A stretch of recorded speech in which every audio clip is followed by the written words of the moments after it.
Good morning, guys. Evans here. I'm pretty pumped today. It's been an action-packed weekend, but today I'm going to talk a little bit about what we call the slight edge, as well as support systems. The thought process, the mindset that really provoked today's conversation was a conversation I had with one of my coaches for the growth of Senior Fit. So just to kind of really dive into that mindset, I believe in, everyone knows, all my clients and staff knows one of our core values is mentorship, and our thought process in life is that we're not travel agents, we're tour guides. So the biggest difference between a travel agent and a tour guide is a travel agent will send you somewhere they've never been. But a tour guide will take you down a pathway that they know how to win or succeed in. They've been there before.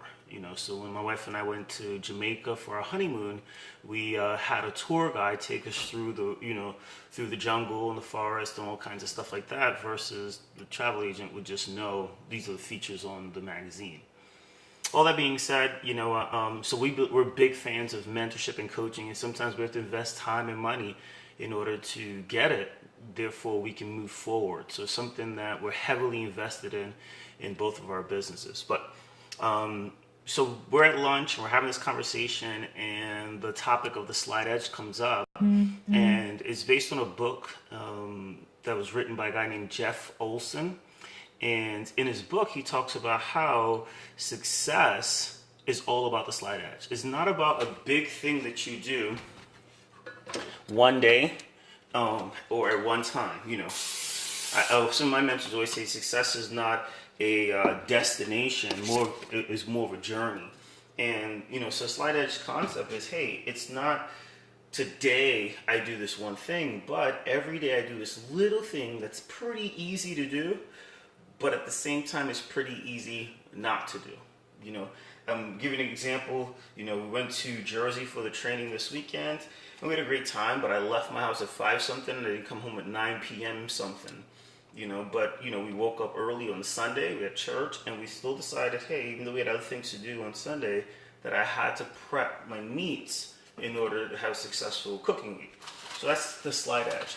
So many times, instead of going after these big goals when it comes to fitness, or trying to do a lot of things, I think a lot of times people do too much too soon.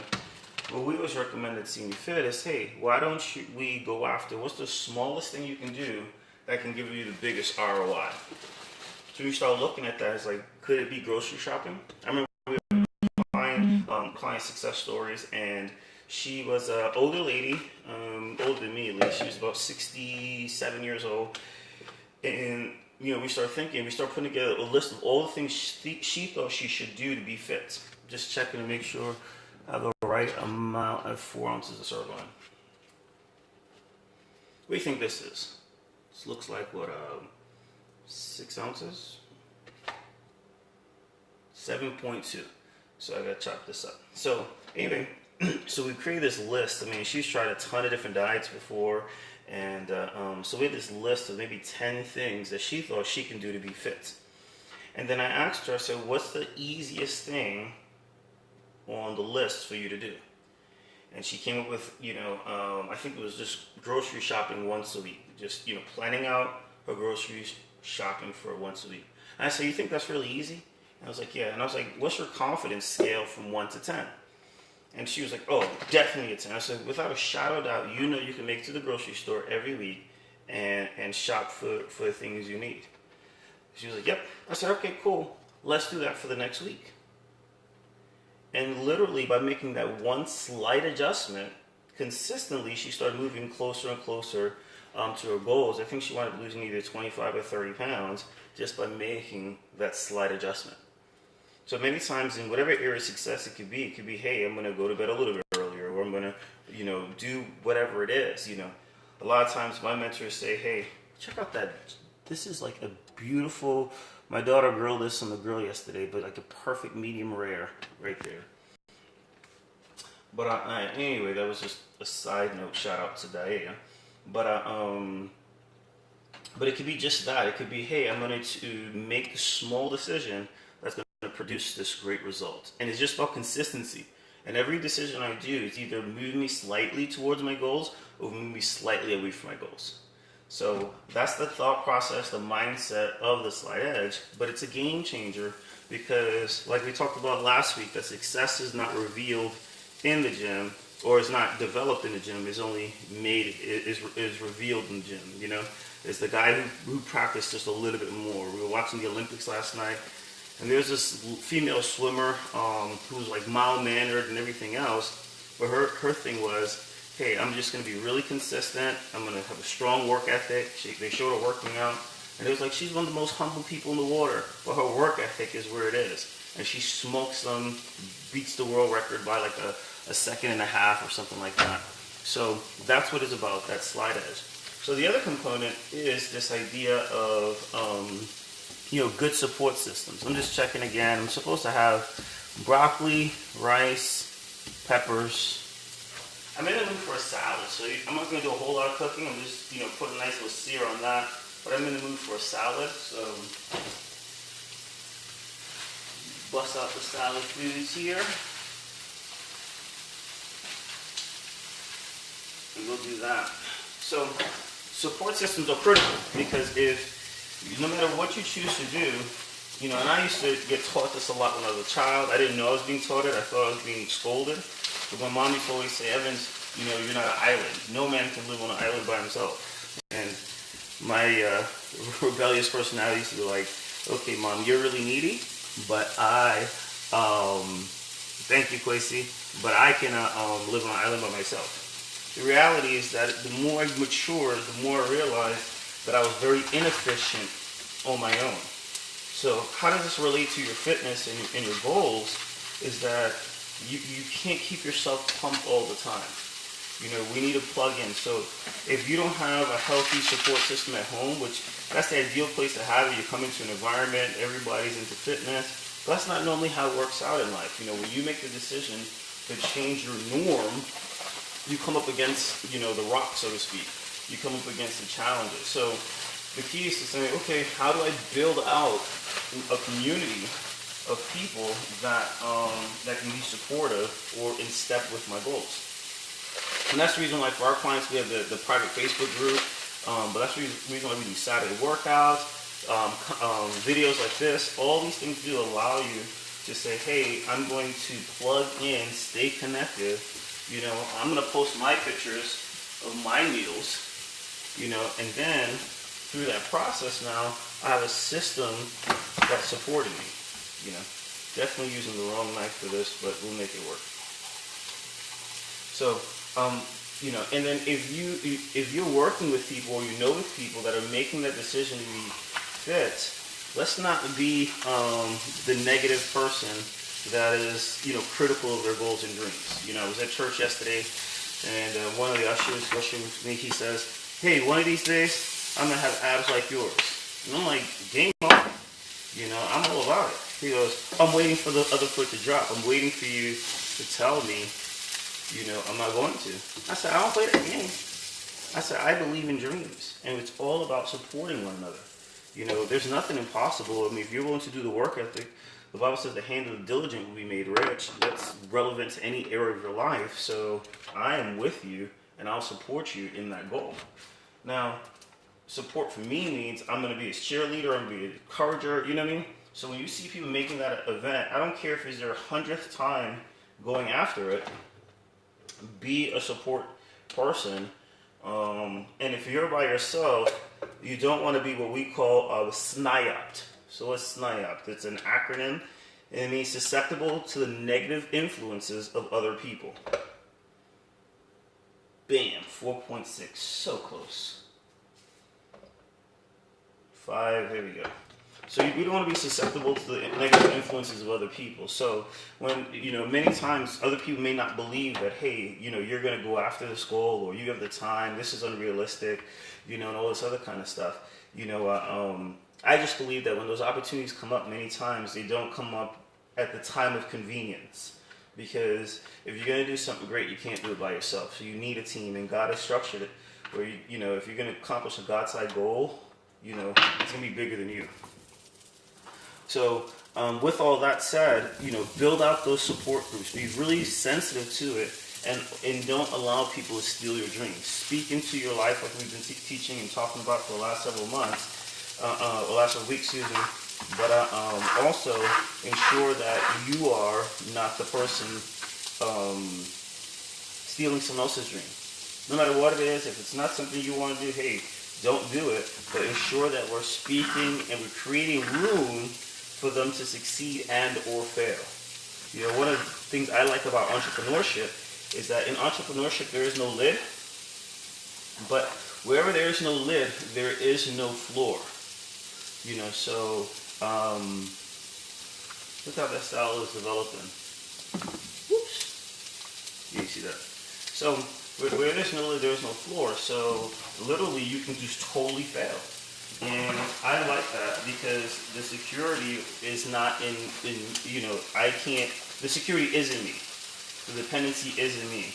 But when you see people achieving and going after their goals, one of the things we must be very conscious to do is build out that support team. Be their cheerleader, be their fan, give them a little heart, a thumbs up, let them know what they're doing is going to be awesome, because I tell you, when they do accomplish that goal, check that out, nice lunch, it's going to be a game changer, and their goal many times has other people's goals built inside of it.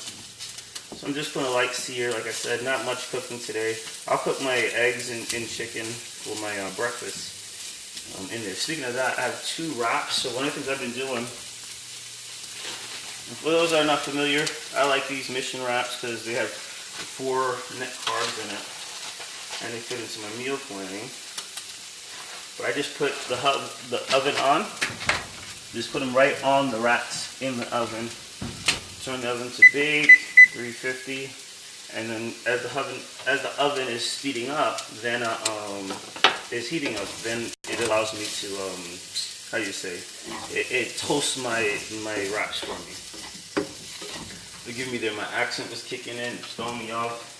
So so that's really important. So this afternoon we're going to dig in and dial into the exercises that help you speed up your metabolism, and what things have the greatest metabolic effect on your body. But I was really motivated. I was, having this conversation. One of my coaches, Nicole, she was like, "I got a tattoo. It's my favorite book, The Slide Edge." And I was like, "Game on. That's pretty cool." But that's what it is. It's every day. Am I making a decision moving towards my goals or away from my goals? And if you're conscious about that, then it doesn't have to be a big decision. Every day I don't have to. It's not about how hard I grind today. But it's water. And I'll wrap it up with this. It's water is one of the most corrosive things in the universe. You'll watch a mountain, or even a beach. One of the things they're doing in Ocean City is they're adding to the beach, actually bringing sand in to add to the beach, because water, though it takes, it won't knock you over the wave, but it comes in every single day, multiple times a day, and this constant hitting of water breaks down a thing, and so when you tie that to your life, when you tie that to your fitness goals and success, it's not about, man, how many push-ups did I do today, or how many whatever did I do today. It's, can I be consistent like water? There's a great parable in the Bible about, it says the kingdom of God is like a woman who knocks at the door late at night. And the guy who owns the house is like, "Leave me alone, don't bother me," whatever. And she's asking for something, but she just doesn't stop knocking. And eventually, he sends people to get her whatever she needs. And I'm telling you, that principle, just being dogmatic and consistent, works extremely, extremely well, for life. And that's how we go after our goals. We set, what's that small thing that I can do? Can I do it consistently? And ensure that what you start with is something that you have a confidence to do it at a scale from 1 to 10 to 10. So it may sound even counterintuitive for me to say this here, but hey, if my start is eating just a healthy lunch or a healthy breakfast or a healthy dinner, or my start is, hey, I'm going to get up a couple minutes early and pack my lunch. Even if it's not the greatest lunch, it's my start.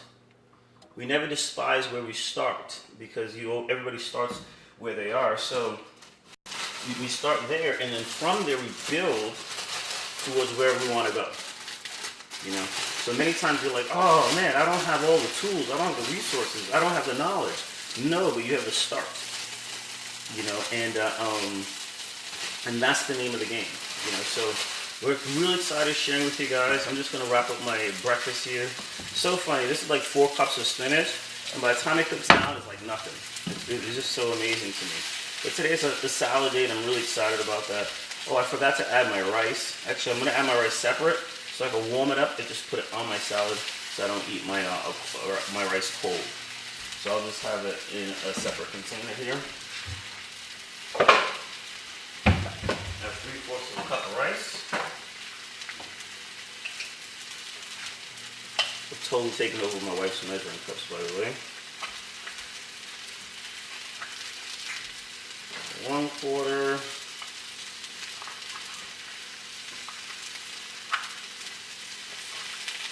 2/4. And I tell you, if you have access to a grill in this weather, man, take advantage of it. It makes prepping so quick. 3/4 and done. So yeah, we cooked all this in like an hour or something. Oh, and I have squash too in my meal plan. So we just grilled a bunch of zucchini. And you're like, oh, I can use that all the time. So throw that in there.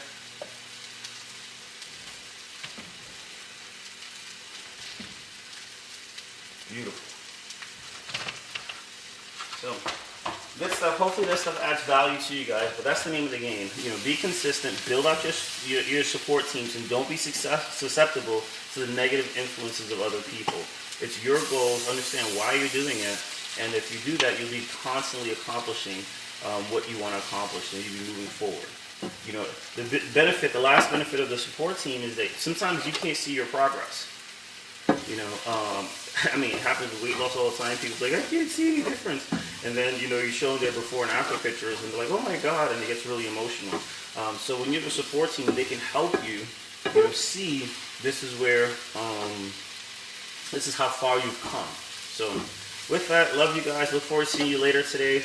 Somewhere around noon, I'm going to jump on and we're going to run through the exercises that you can do that speed up your metabolism, and then why you may not do certain exercises a certain way, depending on your goal. So we'll hit, you know, how to lift for your goal, or what exercises do best for your goal, and then what thing specifically has the greatest, what we call, metabolic effect.